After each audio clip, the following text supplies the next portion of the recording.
Hello students, welcome to the ayurmedicalclasses.com।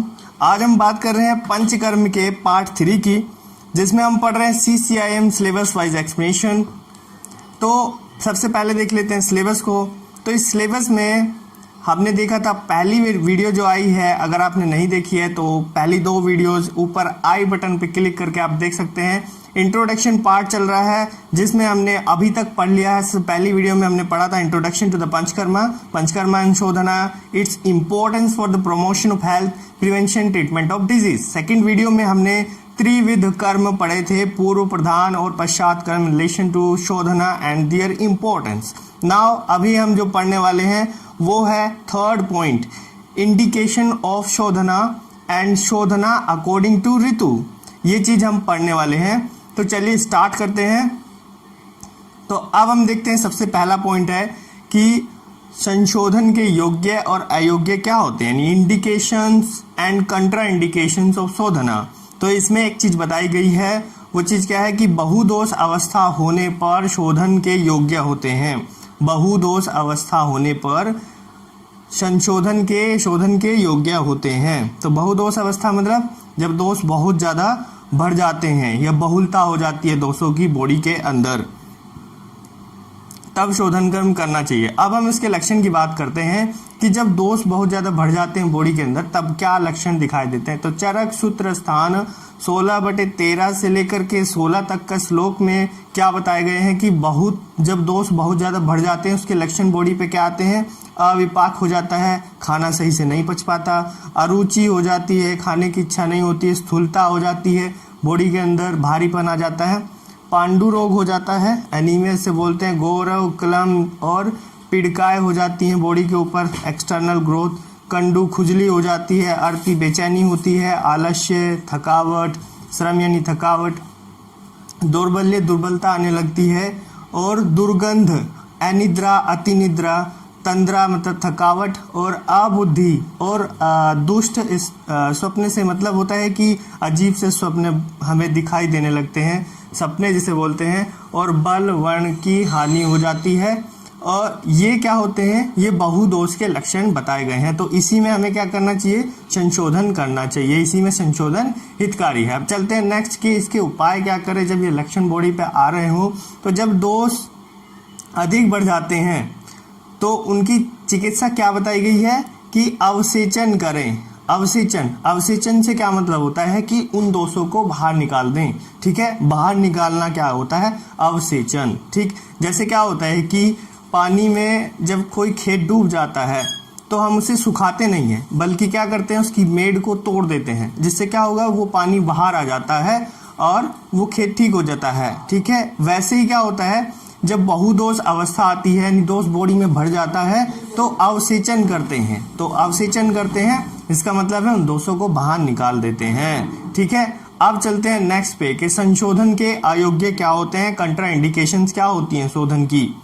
ठीक है, तो जब बहुदोष अवस्था होती है तो क्या बताया है कि आप संशोधन करें या शोधन करें या पंचकर्म करें। लेकिन जब बहुदोष अवस्था होने पर भी साम्य अवस्था हो, इसका मतलब समझिए कि जब बहुत सारे दोष बॉडी के अंदर बढ़े हुए हैं लेकिन सब इक्वल क्वांटिटी में बढ़े हुए हैं, तो उस टाइम पे हमें शोधन नहीं करना चाहिए। क्यों नहीं करना चाहिए, क्योंकि बॉडी के अंदर जो साम दोष होते हैं वो शरीर के अंदर रस, रक्त आदि धातु जो होते हैं उनमें लीन हो जाते हैं, उनके साथ मिल जाते हैं अच्छे से। ठीक है, और उनके साथ मिल करके वो चिपक जाते हैं। जैसे कच्चे फल में रस रहता है, ठीक उसी तरह से वो चिपक जाते हैं। ठीक है, तो ये जब हम शोधन करते हैं, शोधन करने की कोशिश करते हैं, तो जैसे फल क्या होगा, फल या फिर शरीर का क्या होता है, नाश हो जाता है। ठीक है, लेकिन वो जो रस है या दोष है वो बाहर नहीं निकल पाते। तो ये चीज है, क्योंकि वो उसमें लीन हो चुके हैं, वो शरीर के अंदर लीन हो चुके हैं, वो जो दोष होते हैं वो शरीर के अंदर लीन हो चुके हैं, तो वो बाहर नहीं निकल पाते, बल्कि उल्टा शरीर का ही नाश हो जाता है। तो इसमें उपाय क्या करें या ट्रीटमेंट क्या करें, तो एक यहाँ पे श्लोक बताए, आचने दीपने स्नेहे तान स्वेदेश परिष्कृतान शोधने क्षोधने काले यथा सन्नम यथा बलम। अष्टांग हृदय सूत्र स्थान 13/30 में ये बताया गया है कि क्या बताया गया है कि साम या फिर सर्व शरीर प्रशस्त दोषों के होने पर सबसे पहले क्या करेंगे, यानी शरीर के अंदर जो है दोष है, पूरे शरीर के अंदर जो है वो प्रशस्त दोष हो गए हैं, यानी वो पूरी तरह से लीन हो गए हैं। इस तरह के दोष में सबसे पहले ट्रीटमेंट करते हैं पाचन, फिर करते हैं दीपन और फिर करते हैं स्नेहन और स्वेदन। तो ये ट्रीटमेंट कर देनी चाहिए। उसके बाद क्या होता है, दोष शिथिल होने लगते, ढीले होने लगते हैं, तब क्या करें, संशोधन करें। तब क्या करें, संशोधन करें। तो सबसे पहले दीपन, पाचन, यहाँ पे पाचन करते हैं, फिर दीपन करते हैं, स्नेहन करते हैं, स्वेदन करते हैं। जब दोष शिथिल हो जाए इनके करने पर तो फिर हम यहाँ पे शोधन कर्म कर सकते हैं। ठीक है, नेक्स्ट आते हैं। नेक्स्ट पॉइंट है कि ऋतु के अनुसार दोषों का संशोधन कैसे करते हैं। तो आचार्यों ने यहाँ पे बताया है कि ग्रीष्म ऋतु में वात का संचय होता है, तो श्रवण मास में, ठीक है, श्रवण मास में बस्ती के द्वारा संशोधन करना चाहिए। तो ग्रीष्म ऋतु में क्या होगा, वात का संचय होगा, तो वहां पे क्या करें, श्रवण मास में बस्ती के द्वारा संशोधन कर्म करना चाहिए। ठीक है, वात की श्रेष्ठ चिकित्सा वस्ती कर्म होता है। नेक्स्ट आते हैं वर्षा ऋतु। तो वर्षा ऋतु में क्या होता है, पित्त का संचय होता है। तो कार्तिक मास में हम क्या करें, विरेचन के द्वारा शोधन कर्म कराते हैं।